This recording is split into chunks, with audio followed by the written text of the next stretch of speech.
Muito boa tarde, Brasil. Será que começou o ano para a política brasileira acontecer para valer?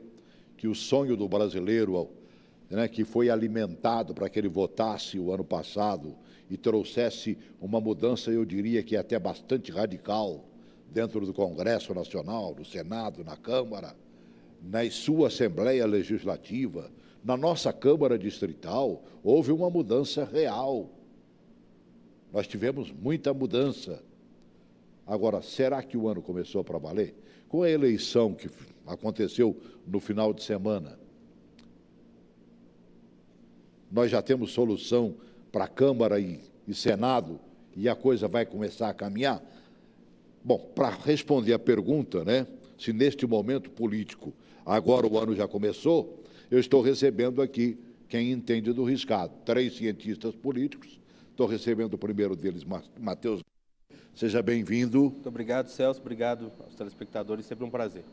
Também não fico sem meu amigo Rossi Barreto, né? Boa tarde, Celso. Boa tarde a você de casa. Boa tarde, colegas.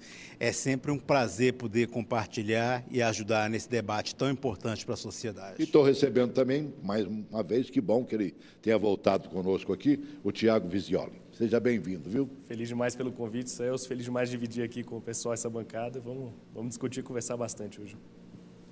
Tomara, né, amigo, que as coisas comecem a acontecer. Será que vão começar?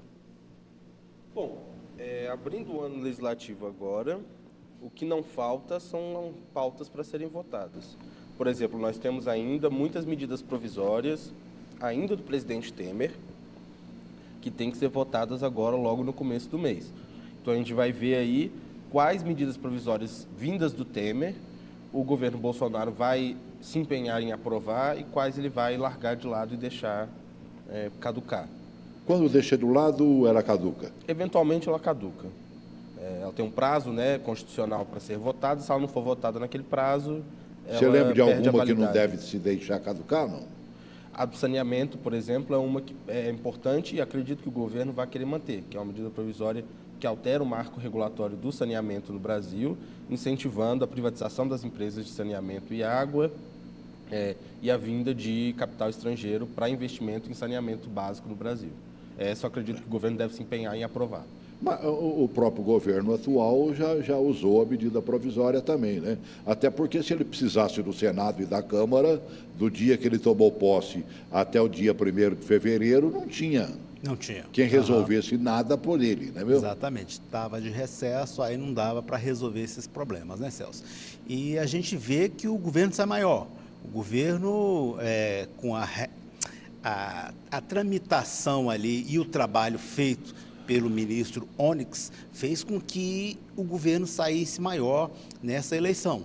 O governo saiu maior com a eleição do DEM, tanto para a Câmara dos Deputados, que já era o candidato dele, e o candidato do DEM também ganhou no Senado Federal. Dá para fazer um trabalho muito importante, o governo saiu maior nisso daí. Agora vamos esperar um pouco para saber se o governo vai aproveitar de todo esse apoio que ele está tendo no Congresso para votar as pautas importantes que ele defende, como reforma da Previdência e o pacote lançado pelo ministro Moro para saber se vai ter quórum suficiente. Eu gostaria de tocar num ponto importante, na criminalização do Caixa 2. Vamos saber se daqui para frente ou então se vai pegar a criminalização do Caixa 2 de momentos anteriores, que a gente tem pessoas do governo envolvidas nisso daí.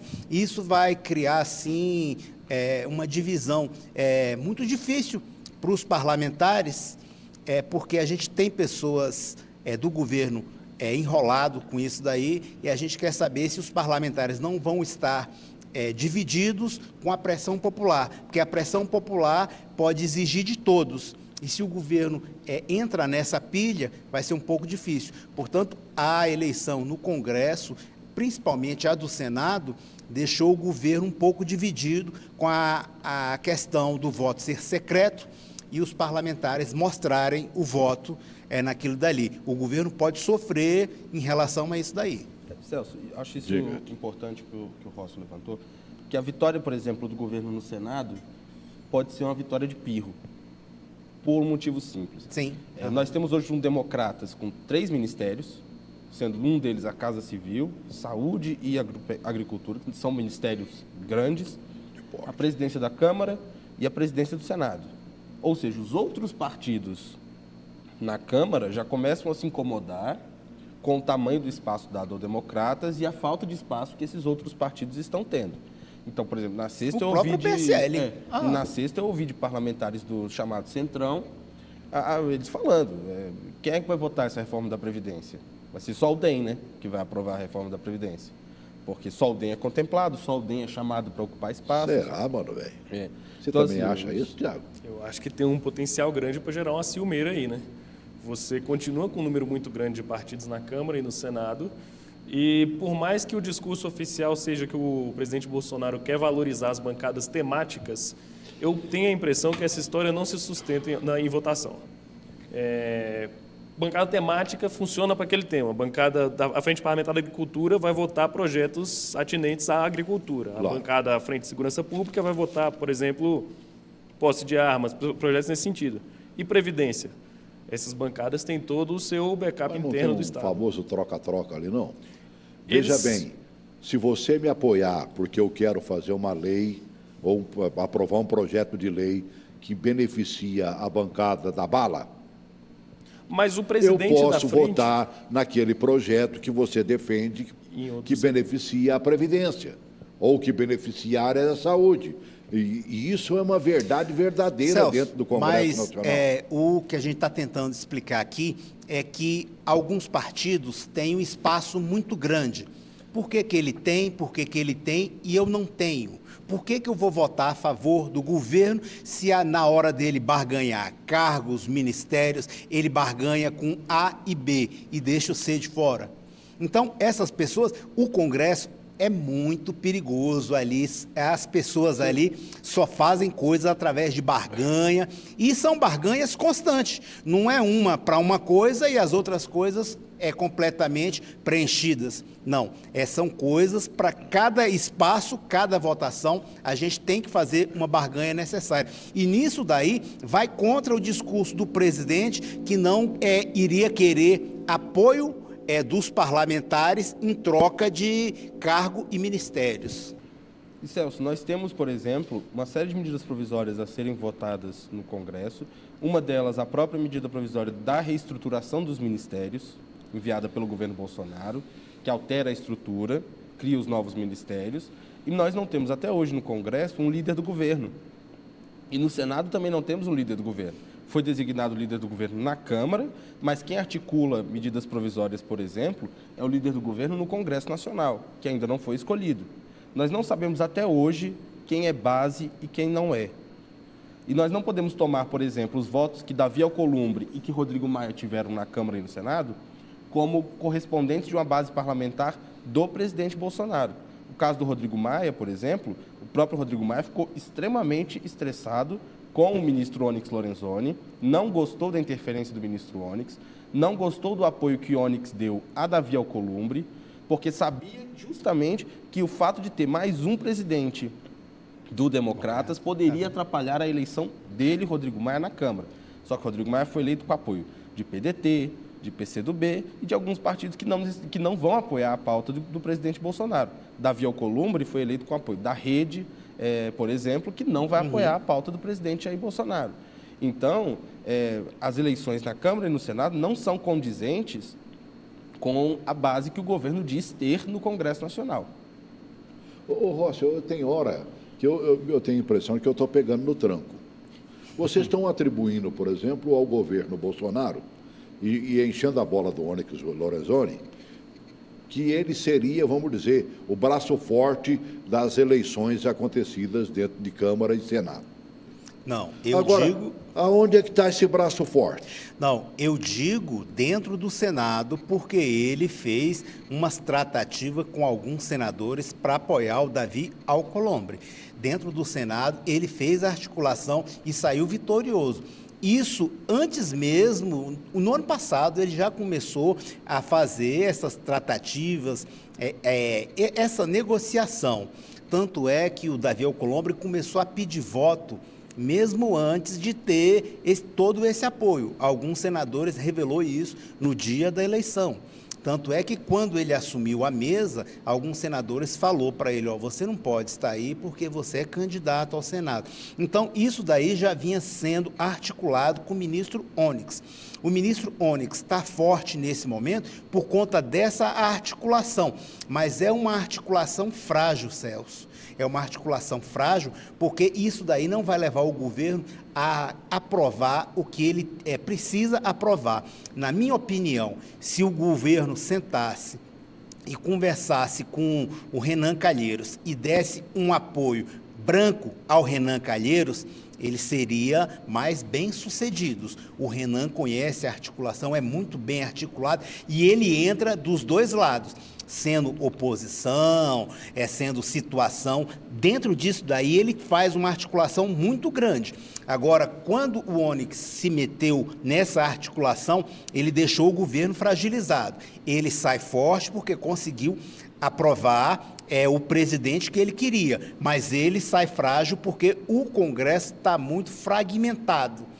São muitas pessoas que votaram ali, mas as pautas do governo não serão aprovadas, principalmente a reforma da Previdência. Ele vai ter muita dificuldade para conseguir aprovar dentro do Senado da forma que está. Ô, Tiago, me ajuda, como diz lá na minha terra antigamente, né, deixa a minha ficha cair, né? Eu ainda sou do tempo do orelhão, a ficha tem que cair. Se tudo isso está desse pé de coisa que o Rossi acabou de dizer, o que é que o Lorenzoni poderia ter prometido para poder virar a mesa?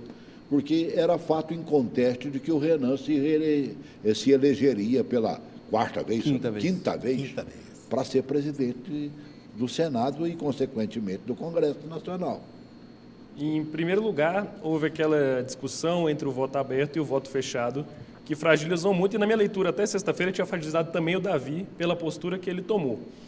Queriam, e aí apelando aos anseios da sociedade na eleição, abrir o voto no Senado sob um pretexto de ética e moral que não dialoga com o regimento interno, que na minha visão é o que tem que ser obedecido, e assim, juridicamente é o que tem que ser obedecido. Né? Fato é que houve esse clamor interno do Senado pelo voto aberto. Eles botaram um requerimento para votar na sexta-feira da eleição sem voto aberto, e o requerimento foi 50-2. Quer dizer, 50 senadores votaram favoráveis, 2 votaram contra e os outros não votaram, manifestando meio que em silêncio que votariam secretamente, preferiam votar secretamente.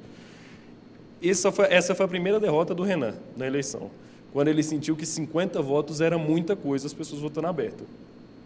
A segunda derrota do Renan foi quando as pessoas desobedeceram a determinação do ministro Dias Toffoli, que determinou que o regimento deveria ser cumprido, na madrugada de sexta para sábado, ele determinou que o regimento deveria ser cumprido e o voto fosse secreto.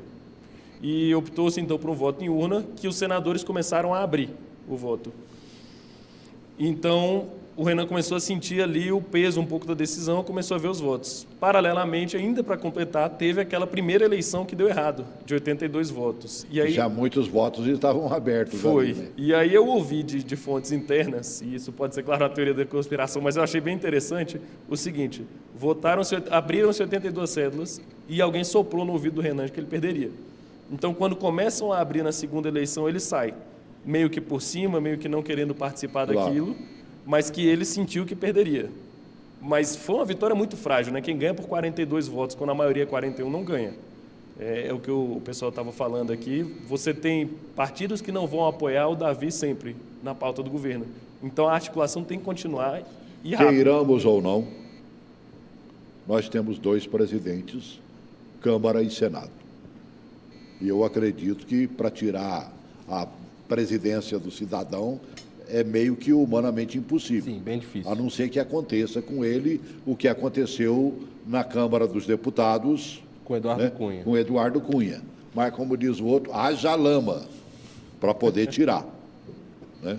É complicado demais. Então, o governo Bolsonaro tem que sobreviver a partir de agora, com a Câmara que aí está, com o Senado que aí está, e tem que fazer mudança, mano velho. ele prometeu isso e o Brasil inteiro sabe que sem essas mudanças é melhor devolver para Portugal e pedir desculpa para os estragos.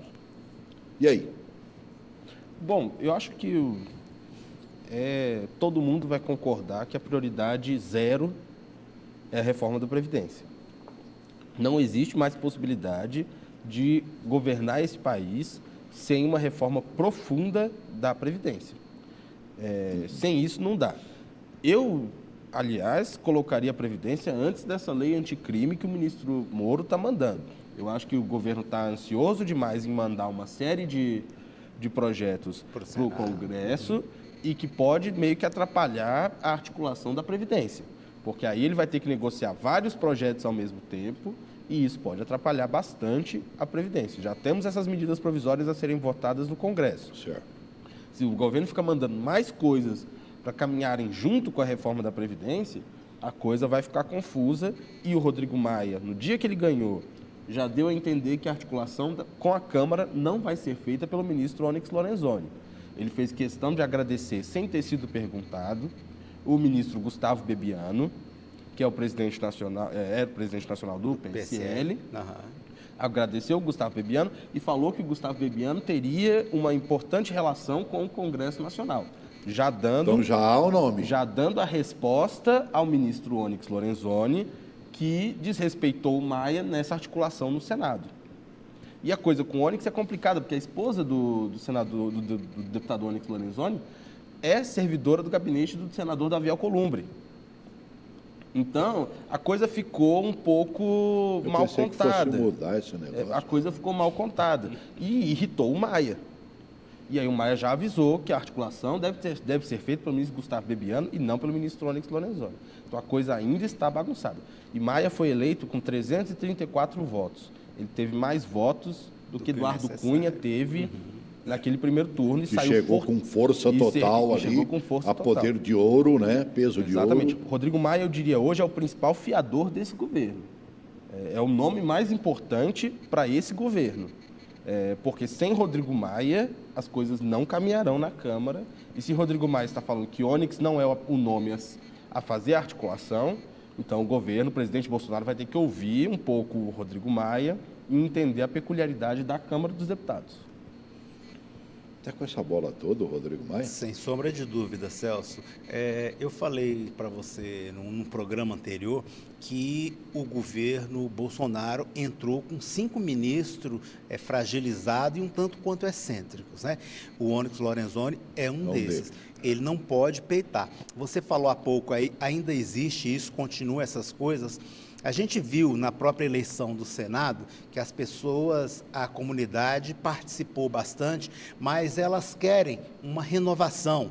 Mas essa renovação, eu falo aqui sempre, tem que ser uma renovação objetiva, não somente alternância de poder do mesmo grupo. A alternância de poder do mesmo grupo é a pessoa falar, não, eu sou novo. Sim, você é novo em idade, mas você é filho do deputado tal, filho do senador tal, está representando o mesmo grupo e os mesmos interesses. Isso daí não é renovação. Vai continuar da forma que está. Eu falo que não há renovação com o DEM e não há renovação com o PSL.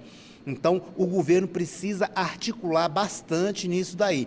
E quando o Matheus fala que há necessidade de priorizar um projeto específico, eu concordo com ele, que o governo vai gastar a energia toda num determinado projeto que urge em ser aprovado, para que o governo possa caminhar adequadamente a corresponder aos anseios da sociedade, porque a sociedade quer segurança, quer saúde, quer melhoria de emprego, e para que haja tudo isso, para que a gente atraia os empregos necessários para esses 13, 14 milhões de desempregados, é necessário investimento externo.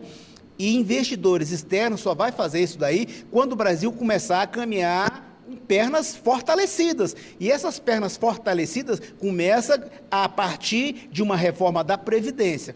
Uma outra questão, a reforma da Previdência, incluindo os militares, vai ser uma dificuldade muito grande para o governo. E o governo tem que tocar nessa ferida.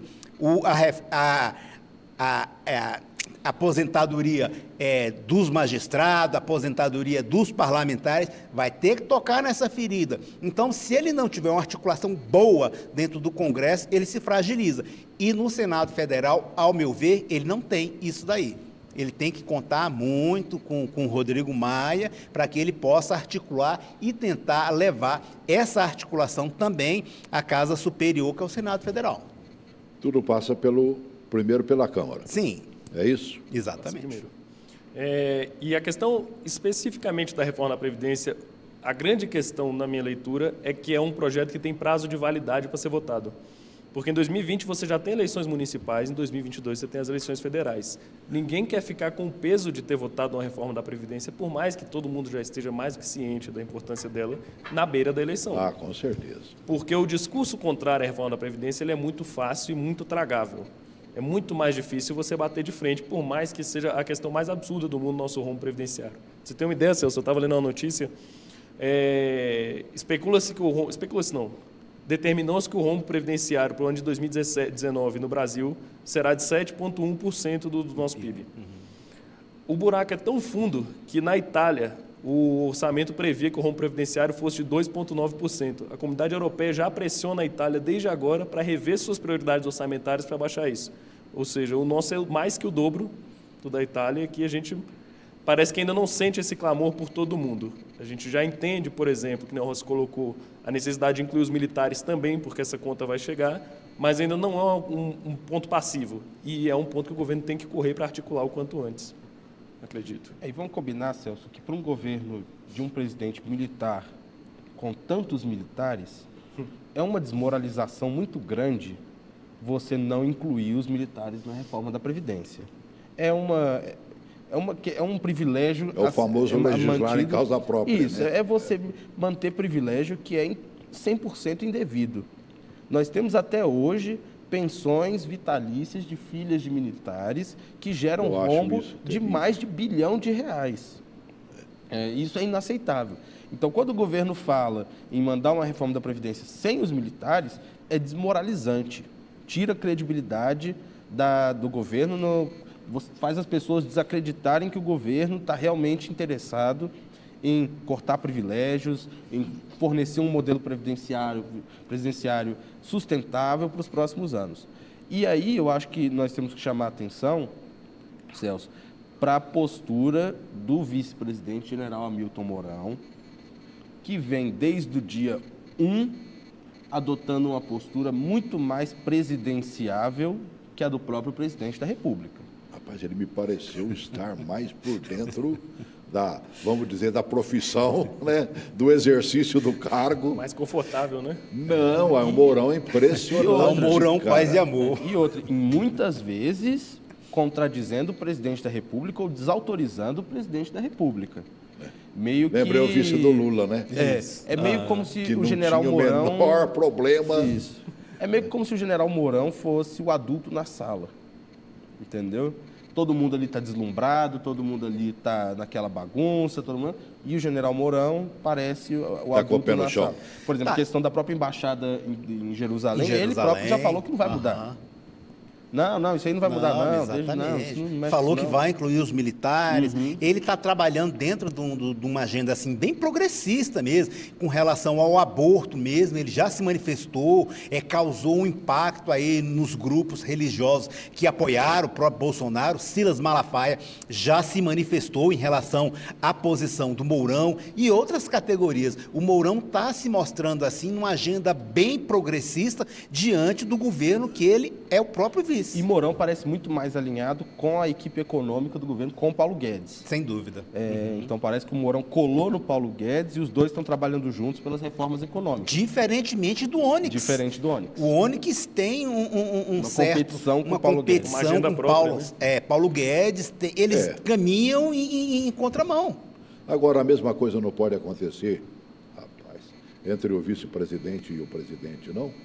Eventualmente, a depender da postura que o presidente vai adotar. Só falta ele escrever uma carta. Porque, por exemplo, o presidente Bolsonaro tem uma péssima relação com a imprensa. O general Hamilton Mourão é hoje chamado pelos jornalistas de mozão. pela sua relação que verdade. tem Exatamente. com a imprensa. E ele até quando está com pressa, ele ainda dá uma uns 10 paradinha, segundos, dá uma paradinha, né? É aquele fala. atendimento magnífico, né? Olha, estou numa reunião aqui, mas sair para te dar um oi, entendeu? Isso, exatamente. É mais ou menos esse tipo. Meu Deus do Mourão, céu. alguns empresários estavam reclamando de falta de acesso ao governo. O Mourão está recebendo Tá os abrindo empresários, essa já recebeu porta. a CNI para conversar. O Mourão, por exemplo, Bolsonaro xinga a China, faz aquela questão. O Mourão recebeu a representação da China. Então, o Mourão ele está contrabalanceando algumas coisas do governo e está adotando uma postura muito mais séria, muito mais presidencial que a do próprio presidente da República. Me fala, Tiago, qual é o peso de um e de outro? Quem é que resolve realmente? É o presidente. Bom, quem né? assina é o presidente. Mas a partir do momento que você consegue um vice conquistando toda essa atenção, claro, a gente tem um mês de governo, não dá para dizer nada consolidado. Mas a primeira impressão que fica do Mourão é muito melhor que a primeira impressão que fica do Bolsonaro, que deu um discurso muito curto lá em Davos, cancelou a sua coletiva, enquanto o Mourão aqui estava sendo receptivo, estava recebendo as pessoas, abrindo o jogo sobre pautas polêmicas que o presidente Bolsonaro abriu no início e que, de fato, eles não conseguem botar, eles não têm peso. O peso que os Estados Unidos têm para ameaçar a China e o peso que os Estados Unidos têm para mudar uma embaixada para Israel não é o peso que o Brasil tem. Por mais que A prova disso aí que um simples corte de venda de frango né, para a Arábia Saudita Quebra já as deixou pernas. aqui muita gente com a mão na frente e Prejuízo, outra atrás. exatamente. Sem sombra Não de é isso? dúvida. E no A caso, gente a não China tem é o nosso... esse capital todo, né? A China é o nosso maior parceiro Exatamente, comercial. Celso. E pegando a informação dos colegas aqui, os Estados Unidos tem bala na agulha para chegar e falar, não, eu não quero embaixada em Tel Aviv, eu vou mudar a embaixada para Jerusalém, tem tudo isso aí. Não, eu não quero conversa com a China, tudo bem, não vai perder nada que possa denegrir o espaço dos Estados Unidos, mas o Brasil não tem tudo isso daí. A gente não tem condição de peitar árabe por ele querer a embaixada fora do local adequado, que é a capital de Israel. São tropeços acontecidos em 30 dias de governo. O governo mesmo avisou que tem que ter sido no mínimo 100 dias para se dizer eu botei o bumbum na cadeira. Menino, mas Exatamente. o termo é esse Principalmente mesmo. com o Congresso Enquanto definido. não sentar e você tem o conhecimento de causa, não se governará. A gente ainda não E teve aí- nenhuma votação no Congresso Nacional para saber exatamente qual que é o tamanho dessa base parlamentar. São 100 dias que a gente tem que dar ao governo para que ele possa governar. E aí, após esses 100 dias, a gente vai ver como é que está a relação com o Congresso, o que foi aprovado, o que não foi aprovado, o que ainda está patinando e o que conseguiu ser bem encaminhado por parte do governo. Mas não há outras ações que o governo poderia tomar de imediato, sem a dependência de passar pelo Congresso Nacional? Ele não poderia, por exemplo, rever essas obras que estão aí perdidas pelo Brasil inteiro, algumas, inclusive, aprovadas e não iniciadas. Poderia, Algumas Celso. cujo dinheiro foi enviado, sequer começaram, e só Deus sabe para onde é que esse dinheiro foi, onde ele foi parar. Sim, inclusive Não tem- ele já poderia ter começado a auditar isso daí. Mas preferiu se embrenhar numa pauta, por exemplo, como aquele decreto da liberação de armas. Ele preferiu gastar capital político num decreto daquele, sendo que há um projeto em tramitação na Câmara dos Deputados do Rogério Peninha Mendonça, que é a revogação do Estatuto do Desarmamento. Isso. Não havia por que o governo lançar aquele decreto, ele podia muito bem ter esperado o Congresso votar por conta própria a revogação do Estatuto do Desarmamento, mas preferiu gastar capital político num decreto daquele que gerou polêmica do que ir atrás das obras que estão paradas. Exatamente. Ou das regras previdenciárias que podem ser alteradas via decreto. Via decreto, exatamente. Eu acho que o governo deveria um buscar percentual. exatamente, né, num entrelaçamento com os estados brasileiros e, consequentemente, com os municípios brasileiros, e ver o que é que tem que ser retomado nessa nação. Você tem uma ferrovia norte-sul que não vai nem para frente nem para trás, ela nem vai para o norte nem vem para o sul. Você tem outras grandes obras, a do São Francisco, por exemplo, Sim. aquilo ali chega a ser doloroso, assim como é doloroso para os cofres brasileiros, que o que já gastaram ali ultrapassa em muitas vezes o que foi previsto de gasto. Não está na hora real de mostrar, sabe, um verdadeiro mutirão de ação. Olha que o Brasil já deu demonstrações de que no momento em que precisa, está aí Brumadinho para mostrar isso. Sim, exatamente. Por mais triste que seja o momento ali, E você... por mais doloroso que seja, por maior que seja a culpabilidade de quem tiver que pagar o preço, e terá que pagar, evidentemente.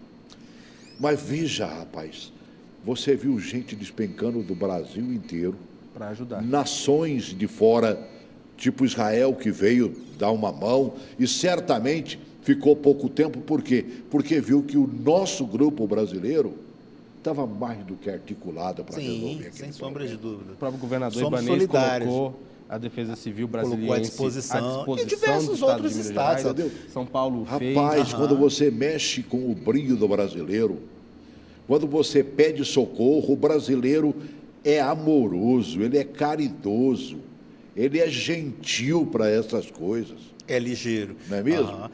É verdade. Celso, agora você tocou num ponto-chave, que é a agenda do momento, em relação a Brumadinho. Eu acho que o governo aí poderia ter agido melhor, poderia ter mudado o tom do discurso. Tudo bem que no sábado o presidente Bolsonaro foi até lá, aconteceu na sexta, ele foi no sábado, e no domingo ele já estava se internando para fazer a cirurgia.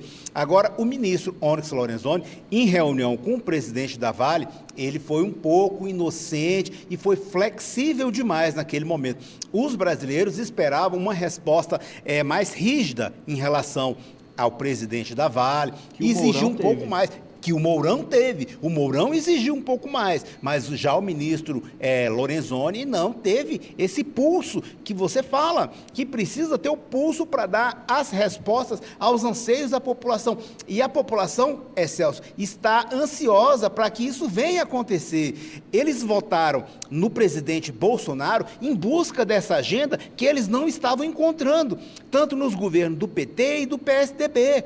Por isso que escolheram o presidente Bolsonaro, porque viram ali uma esperança para a resposta desses anseios. E esses anseios precisam ter mão firme e resposta imediata. E o governo não está dando essa resposta imediata. Tanto o conjunto dos ministros deles ali estão caminhando em contramão, alguns têm conversas diferentes, não tem uma sintonia nos discursos, e isso só prejudica o governo. Fora a questão Flávio Bolsonaro. Exatamente, que desgastou como um bastante. fantasma pairando sobre o governo O elefante Bolsonaro. na sala, né? O elefante na sala. O elefante na sala. É o que vai estourar a qualquer hora. Até agora não foi tomada nenhuma medida.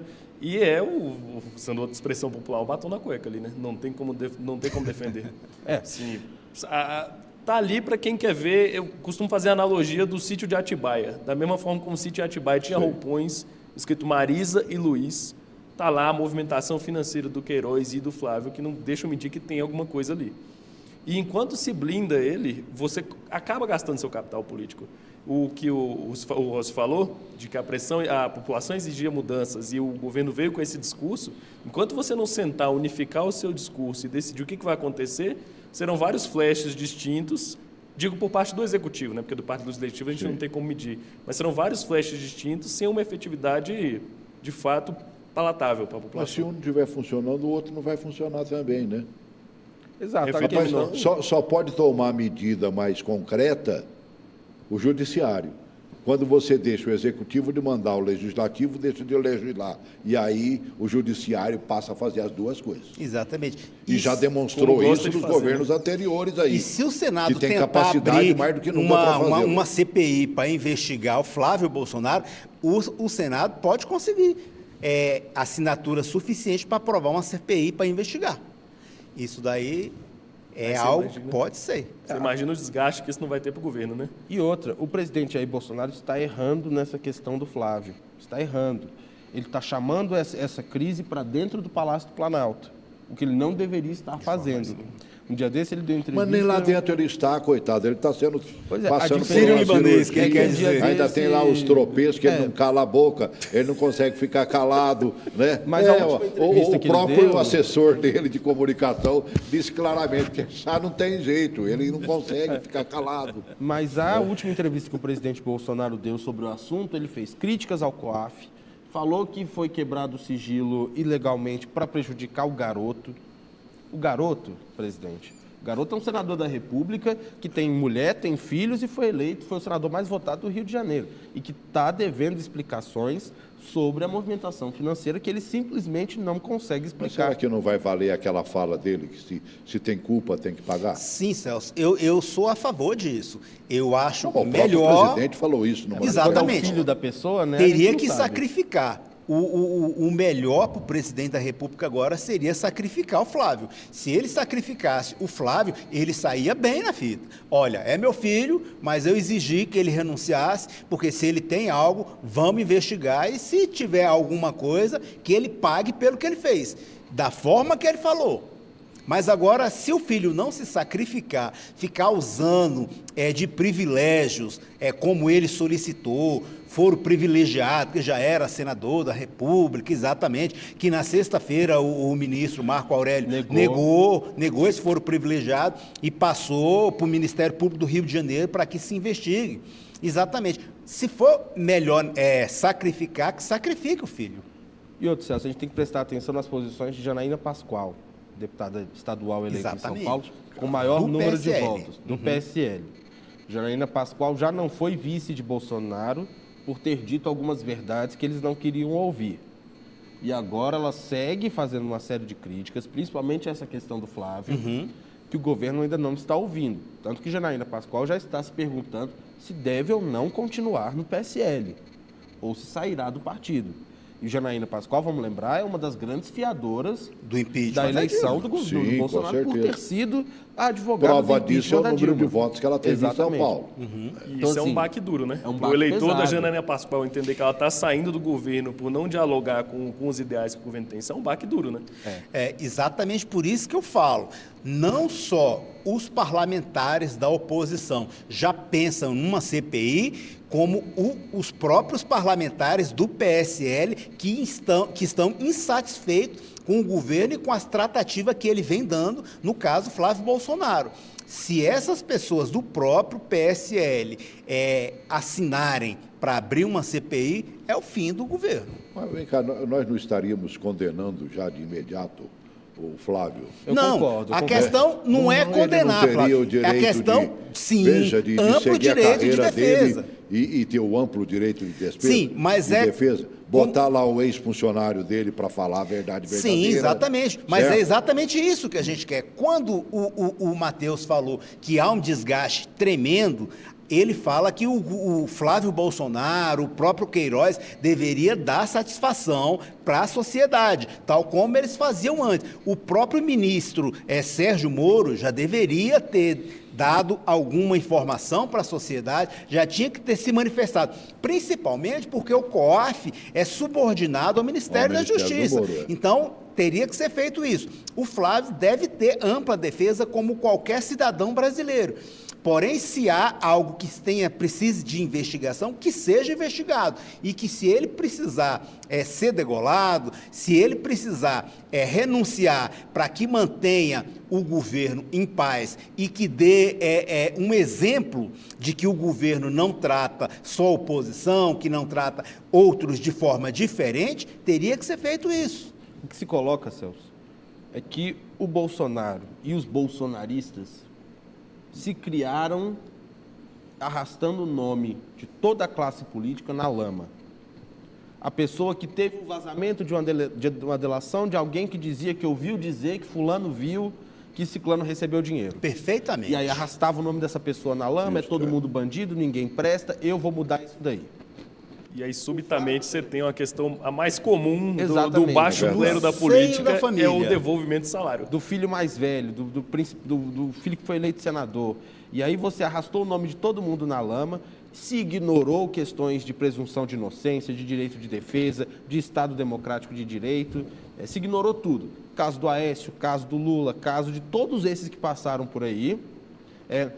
O que Janaína Pascoal disse foi: eu acho que o Flávio tem que ter todo o direito de defesa que ele precisa. Só que as ações dele hoje estão lembrando as ações do Lula e do Aécio, de ir ao Supremo Tribunal Federal pedir um privilégio que ele não tem, que é um foro de prerrogativa, que o Supremo Tribunal Federal já havia decidido anteriormente, que não se aplicava mais ao caso dele. Qual é a saída, Tiago?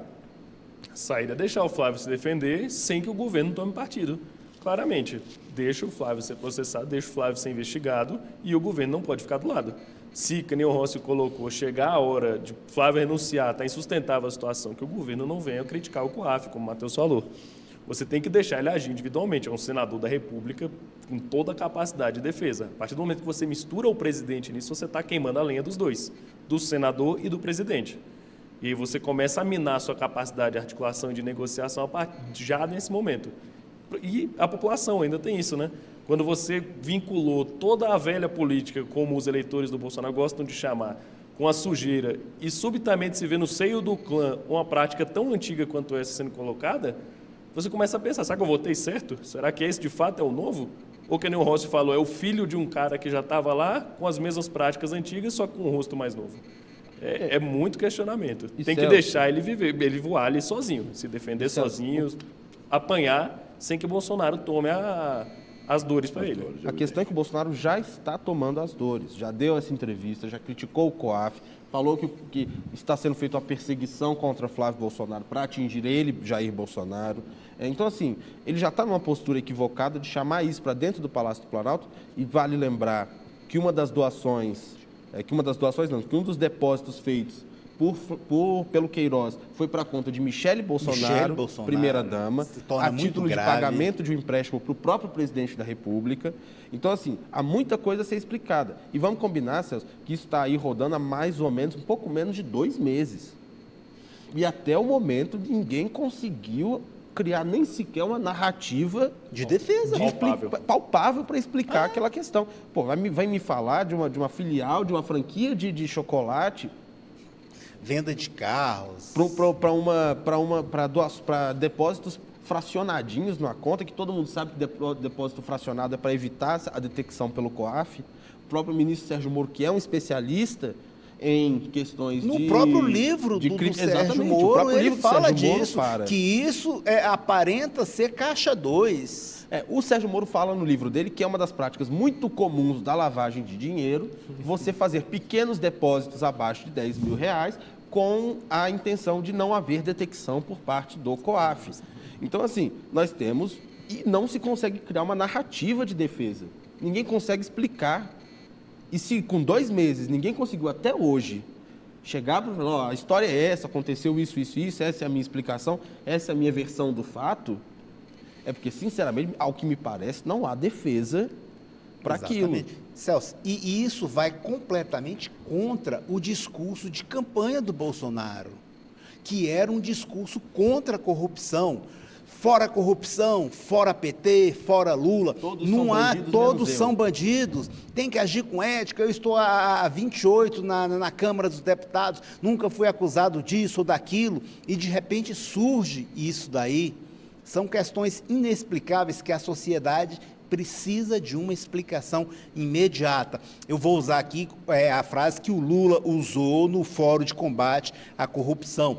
O Lula falou que, se for necessário cortar, que se corte a própria carne. Então, há necessidade de cortar a própria carne, se necessário for, que se corte a própria carne, para dar um exemplo para a sociedade e uma resposta de que, se é corrupto, tem que ser extirpado do governo. Não há como a sociedade sustentar negociação corruptas.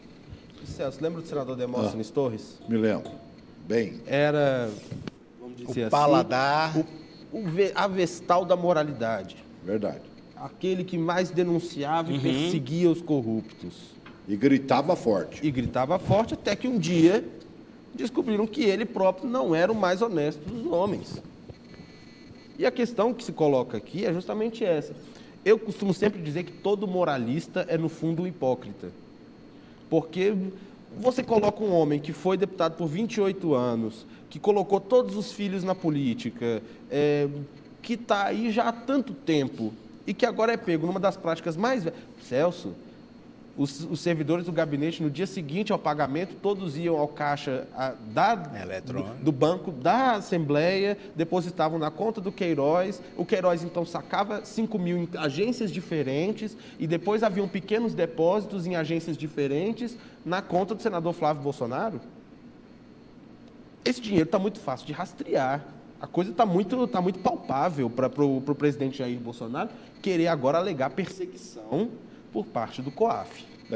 Lamentavelmente, quando o assunto começa a esquentar e a fogueira aqui está mais acesa, o tempo da gente acaba. Oxente. É triste, mas é verdade. Tem o que você mostrou aí para mim, Joãozinho? 3 minutos?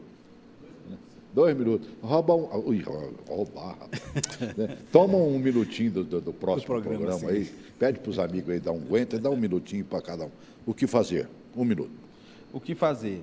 Pé no chão e organizar a articulação com o Congresso. Onyx Lorenzoni ou precisa ser mudado ou precisa ele próprio mudar. E aí nós vamos ver nos próximos meses o que vai acontecer. Celso, esses ministros, eu já falei que existe alguns ministros excêntricos que precisa entrar em sintonia um com o outro, saber o que cada um conversa e levar somente um assunto para a sociedade. Em relação ao caso, o Flávio Bolsonaro tem que ser dado uma explicação. Mas isso não impede que o governo funcione. De forma nenhuma, pelo contrário. Você fica de lá, eu fico de cá. É lógico. Remata, Tiago. O ruim de ser o último a falar numa lista de gente inteligente é que vai parecer que eu sou um plagiador, mas é exatamente isso. Unificar uma agenda, fortalecer as suas relações, tentar tirar um pouco questões pessoais da figura da presidência da República e tocar daí. Mas a tua experiência é muito maior, teus cabelos brancos... Eu estou envelhecendo. A entrada aqui da não deixa última mentir. vez que você esteve aqui para cá, não é mesmo? Tava. A última vez eu estava com cabelo preto. Obrigado por ter vindo mais uma vez. Amigos, obrigado mais uma vez. Obrigado, mais uma vez. Obrigado. Né? E a gente vai continuar acompanhando. Que bom se a gente pudesse fazer um programa única e exclusivamente para, dizer, olha, tal medida já foi tomada. O Sérgio Moro já mandou 14 medidas lá, né? O próprio ministro tal da Agricultura fez a mesma coisa, o ministro da Infraestrutura fez a mesma coisa, eu não sei nem se tem ministro de Infraestrutura, né? Mas é isso, o ministro de Direitos Humanos, a ministra, fez determinada coisa que venha realmente defender os direitos humanos. Nós queremos ver governo que governe. E enquanto a gente ficar nesse impasse, de ficar pegando as picuinhas, não que elas não existam, e nem que também não haja culpabilidade, há com certeza, mas que se pague o preço, mas que se comece a governar e deixe a justiça fazer o papel dela, que é de ver os maus feitos e condenar quem fez. Grande abraço.